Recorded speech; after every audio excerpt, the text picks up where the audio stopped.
Hi అండి. ఈ వీడియోలో కనబడుతున్న పెట్టలు సేల్కి ఉన్నాయండి. ఈచ్ వన్ 3500 చెప్తున్నాను అన్న. బల్క్గా తీసుకుంటే రేటు తగ్గించేద్దాం.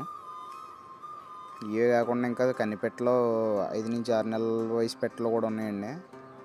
కన్నిపెట్టలు అయితే ఇంకో నెలలో గుడ్లకు వస్తాయి. అవి కూడా ఒక 20 దాకా ఉన్నాయి అని రీజనబుల్ రేట్లోనే ఇస్తామండి. ఎవరికైనా ఇంట్రెస్ట్ ఉంటే స్క్రీన్ మీద కనబడుతున్న నెంబర్కి కాల్ చేయండి. మా address east Godavari Mandapeta. Transport main సిటీస్కి ట్రాన్స్పోర్ట్ ఉందండి. ఇంట్రెస్ట్ ఉంటే కాల్ చేయండి.